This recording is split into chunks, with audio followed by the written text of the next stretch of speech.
Hello dear students, welcome back to my channel physics SPC moving charges and magnetism का एक question.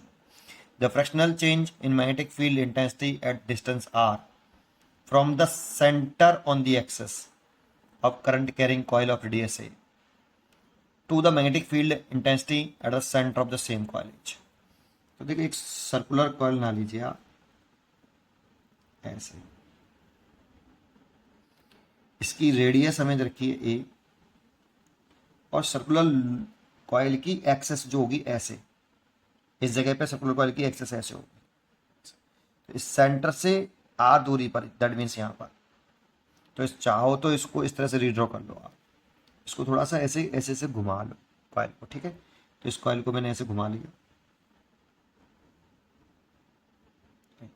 और इसकी radius हो गई आपकी ए और इसमें करंट फ्लो कर रहा है आपका आई, तो इसमें भी करंट फ्लो कर रहा है आपका आई और इसके ये हो गई इसकी एक्सेस, सेंटर से कितनी दूरी पर, आर दूरी पर। ये एक्सेस वाला कोई पॉइंट हो गया बी एक्सेस और ये वाला हो गया सेंटर वाला बी सेंटर। तो बी सेंटर हम जानते हैं mu not upon 4 pi 2 pi I over radius, radius a है। अच्छा, चाहो तो 2 पाई से 2 पाई काट देते हैं हम यहाँ से, तो म्यू 0 आई ओवर 2 ए, इतना फॉर्मूला होता है बेटा आपका, म्यू 0 आई अपॉन 2 ए। ये सेंटर पर मैग्नेटिक फील्ड है। कुछ बच्चों को ये याद होता है म्यू 0.4 पाई 2 पाई आई अपॉन ए, तो काटने के बाद ये आ जाता है। एक्सेस पे कितना होता है, बी एक्सेस, ये फॉर्मूले याद होने चाहिए भैया आपको। म्यू 0.4 पाई 2 पाई आई रेडियस का स्क्वायर ओवर रेडियस का स्क्वायर प्लस कितनी डिस्टेंस है बेटा यहाँ पे, ये आर, तो आर का स्क्वायर इसकी पावर 3/2। अब चाहो तो 2 पाई से काट दो, तो ये कितना हो जाएगा, mu 0 I A square upon 2 A square plus are square की पावर 3/2। ये एक्सेस पर है। अब हमसे पूछ रहा है फ्रैक्शनल चेंज। अब फ्रैक्शनल चेंज होता है fractional change in magnetic field, तो ये होगा डेल्टा बी ओवर बी। अब डेल्टा बी में लिख रहे हैं हम सेंटर वाले मैग्नेटिक फील्ड में से एक्सेस वाला मैग्नेटिक फील्ड घटाओ डिवाइड बाई सेंटर, ठीक है। अब एक बार इसके नीचे लिख लो, एक बार इसके नीचे लिख लो, तो 1 minus B axis over B centre, value put कर लो भाई। तो आप चाहो तो पहले इसको अलग सॉल्व कर लो, B axis over B centre,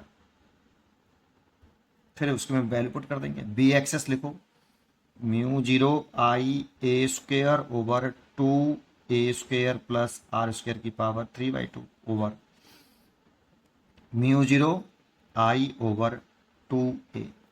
देखो म्यू 0 आई से तो म्यू 0 आई कैंसिल है ना, और 2 से ये वाला 2 कैंसिल, ए ऊपर पहुंच जाएगा तो ये हो जाएगा ए का क्यूब और नीचे हो गया ए स्क्वेयर प्लस आर स्क्वेयर की पावर 3/2। अब क्या करें, इसमें से नीचे वाले में से ए का क्यूब कॉमन ले लो आप, ए का क्यूब कॉमन ले लो, है ना। ए स्क्वायर कॉमन लो बेटा, ए स्क्वायर कॉमन लो, ए क्यू नहीं। चलो, ये ए का क्यू है, पूरा ब्रैकेट लगा लो पहले आप, इस पूरे की पावर 3/2 है। इसमें से ए स्क्वायर कॉमन ले लो, कॉमन लिया ए स्क्वायर का, तो ए स्क्वायर का इसमें डिवाइड कर लो और इसमें भी ए स्क्वायर का डिवाइड कर लो, ऐसा। तो देखो, इस मल्टीप्लाई करो वापस यही आ जाएगा, ए स्क्वायर से ए स्क्वायर कैंसिल हो गया। अब देखो, इसकी पावर, ये जो पावर है वो इसकी भी है और इस पूरे की भी है, तो इसकी पावर अगर हम करें तो ए स्क्वायर की पावर अगर हम 3/2 कर दें तो 2 से 2 कट जाएगा, तो ये तो हो जाएगा ए का क्यू ओवर, ये हो जाएगा ए का क्यू और 1 plus R square upon A square, इस पूरे की पावर तो 3/2 है ही है, इससे ये कट जाएगा।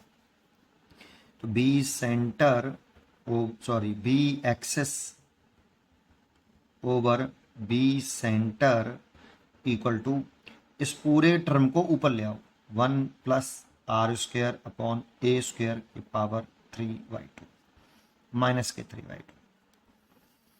अब क्या करना है, अब देखो यहाँ पे एक क्वेश्चन में हमें डाटा गिवन है, take R less than A, तो यहाँ पे आर लेस देन ए है, तो R upon A less than 1 होगा, तो R square upon A square less than 1 होगा। ठीक है, अब यहाँ पर एक थ्योरम लगा सकते हो इस बेसिस पर, 1 प्लस एक्स की पावर n, इसे बाइनोमियल थ्योरम बोलते हैं, और 1 बड़ा होना चाहिए किससे, इस x से, ये जो 1 है वो x से बड़ा होना चाहिए, और तो इस n का मल्टीप्लाई इसमें आ जाता है 1 plus N X, this is a binomial theorem. इसका पूरा एक्सप्रेशन करते हैं तो उसमें से बाकी के बड़े फैक्टर को हटा देते हैं, रिमूव कर देते हैं, ये बचता है। ठीक है, तो देखो आप यहाँ पर भी यही है, 1 बड़ा है, यहाँ पर x की जगह पर ये लिखा हुआ है R square upon A square, लेकिन बड़ा 1 बड़ा होना चाहिए x से, ये थ्योरम लगाने के लिए। ठीक है, तो इसलिए लगा दो यहाँ पे 1 माइनस के 3, एन का मल्टीप्लाई हो जाता है इस x में, तो इस माइनस के 3/2 का मल्टीप्लाई कर दो इसमें, तो माइनस के 3/2 R square upon A square, ये आ गया B axis upon B centre. ठीक है, इसीलिए फ्रैक्शनल चेंज क्या था, delta B upon B, 1 minus B axis upon B centre, ये था। तो 1 माइनस, इसकी वैल्यू पुट कर लो, 1 माइनस के 3/2 R square upon A square, तो अंदर माइनस करेंगे तो ये प्लस का हो जाएगा, 3/2 R square upon A square, ये से कैंसिल हो गया, तो 3/2 R square upon A square, ये इतना फ्रैक्शनल चेंज आया मैग्नेटिक फील्ड में, 3 R square upon 2 A square, D choice is correct. उम्मीद करता हूँ कि आपको ये जरूर समझ में आया होगा, पढ़ते रहिए और खुश रहिए।